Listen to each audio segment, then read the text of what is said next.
रोज नया सूरज, रोज नया चांद, रोज प्रातः, रोज रात्रि, सब नई है।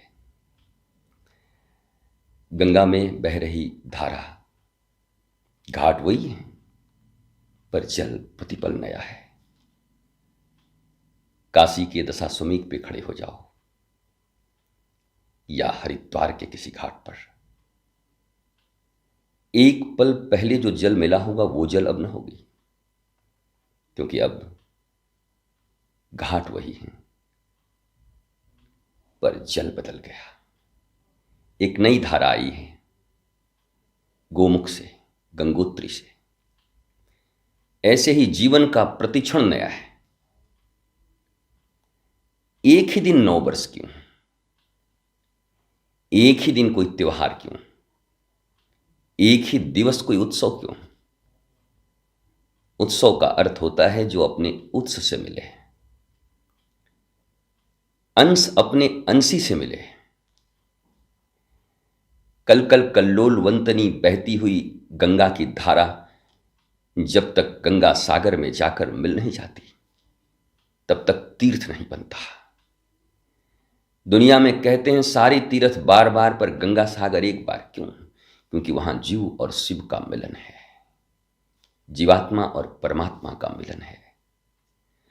पर इस मिलन में एक बड़ी खास बात है, बड़ी विशेष बात है, और वो बात यह है कि गंगा अपने शीतल और मधुर स्वभाव का पूर्णतः परित्याग करती है। सागर से जैसे ही मिलती है, अब गंगा शीतल न रही, अब गंगा मधुर न रही, बल्कि सागर की तरह खारी हो गई। जब मैं था तब हरि नहीं, अब हरि है मैं नहीं। प्रेम गली अति सांकरी, तामे तू न समाई। क्या गैर यहां अपनों तक के साई भी न आने पाते हैं। ये जीवन प्रतिपल आनंद है। प्रतिपल जीवन में अनंत पुष्प खिल रहे हैं। प्रतिपल जीवन का एक नवीन सुगंध है। प्रतिपल जीवन में आह्लाद है। ये प्रतीक रूप में आने वाले 9 वर्ष, ये प्रतीक रूप में आने वाले त्योहार हमें बस याद दिलाते हैं, हमारी स्मृति को मजबूत करते हैं कि आज जिस प्रतीक के त्योहार में तुम उल्लसित हो, उमंगित हो, नृत्य कर रहे, गीत गा रहे, आह्लादित हो, ऐसे ही प्रतिपल रहो, क्योंकि ये जीवन परमात्मा का सर्वश्रेष्ठ देन है। इससे बड़ा दान इस पृथ्वी पर, इस ब्रह्मांड में तुम्हें कोई नहीं दे सकता। लेकिन ये दान भी कभी कभी तुम्हारे लिए जीवन समाप्त करने की शोक, दुख और पीड़ाओं का एक अंतहीन सिलसिला बन पड़ता है, क्योंकि तुम्हारे जीवन में कोई सद्गुरु नहीं होते, क्योंकि तुम्हारे जीवन में कोई लिविंग आइडियल नहीं होता, जीवंत आदर्श नहीं होता। जीवन के प्रतिपल में जब जब तुमने उन्नति और उत्थान किया होगा किसी भी क्षेत्र में, तो तुम्हें कोई ना कोई गुरु, कोई ना कोई इंस्ट्रक्टर, कोई ना कोई टीचर तुम्हें हर पल जरूरत पड़ी होगी।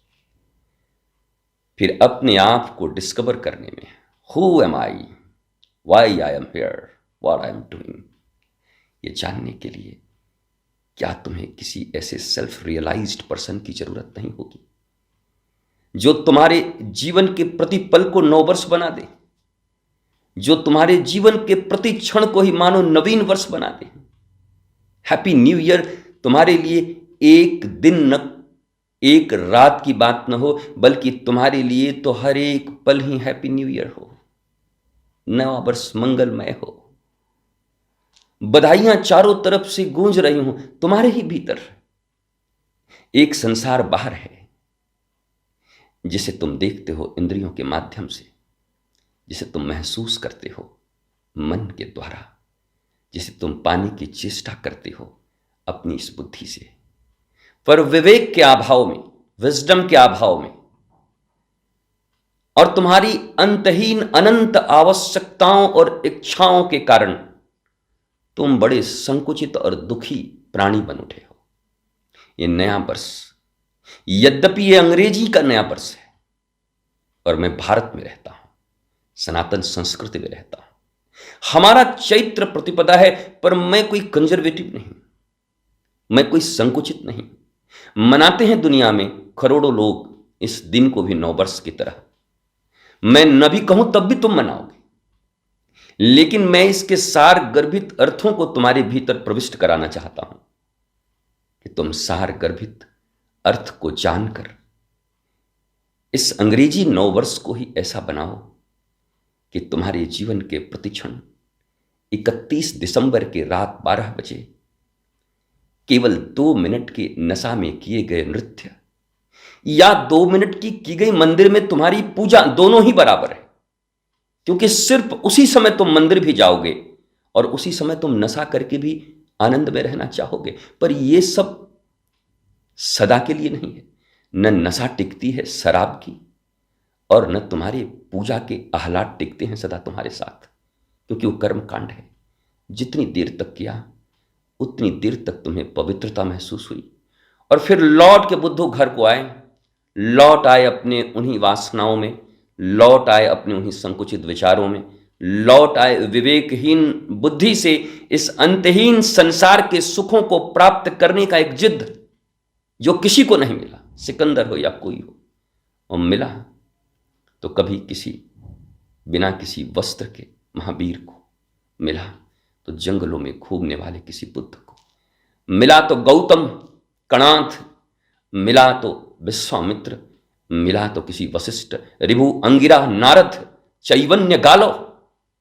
लेकिन एक बात याद रखो, अगर ये नववर्ष वास्तव में मनाना चाहते हो तो अपनी प्रज्ञा को बढ़ाओ और प्रतिपल, हर एक पल नया है। ईश्वर ने एक एक पल तुम्हें नया दिया है, एक क्षण, एक एक निमिष नया है, कुछ भी पुराना नहीं। गीता में श्री कृष्ण कहते हैं कि पंडित वही है जो बीते हुए का शोक नहीं करता और भविष्य की कोई चिंता नहीं करता, कोई भय नहीं होता। ये दो चीजें जिसके जीवन में होती हैं, पांडित्य उसी के भीतर आता है। और पांडित्य शब्द रह गए मात्र। इसलिए मैं तुमसे आह्वान करता हूं, मैं तुमसे निवेदन करता हूं, और निवेदन इसलिए करता हूं कि तुम दुख में हो और मैंने एक काउंटर खोल रखा है।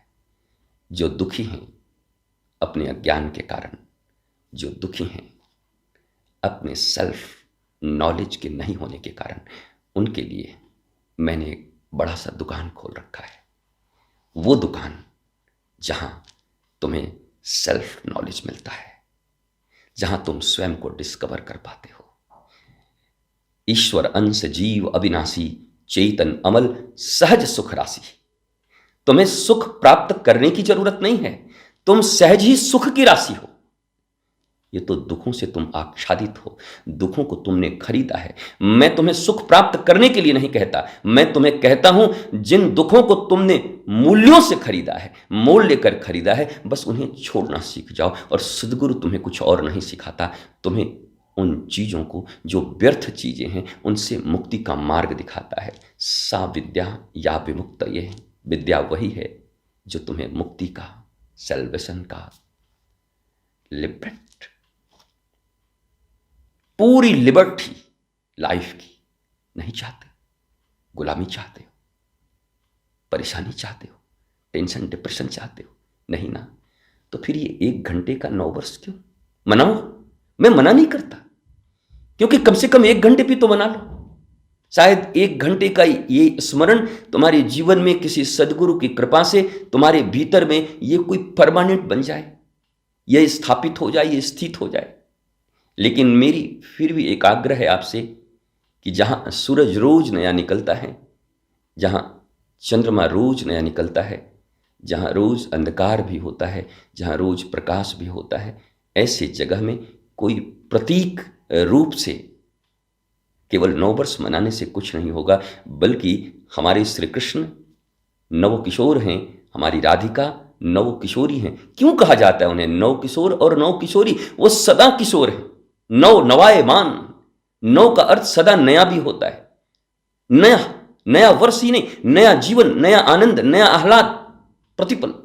मैं चाहता हूं 2023 आप सबके लिए एक ऐसा वर्ष हो जिसमें अब अगले 24 का इंतजार न करना पड़े, बल्कि तुम प्रतिपल, हर पल, हर क्षण नव नवायमान श्री कृष्ण और राधा की शरण में रहते हुए, गुरु की शरण में रहते हुए, प्रज्ञावान होते हुए नववर्ष का आह्लाद तुम्हारे जीवन के प्रत्येक क्षण में हो।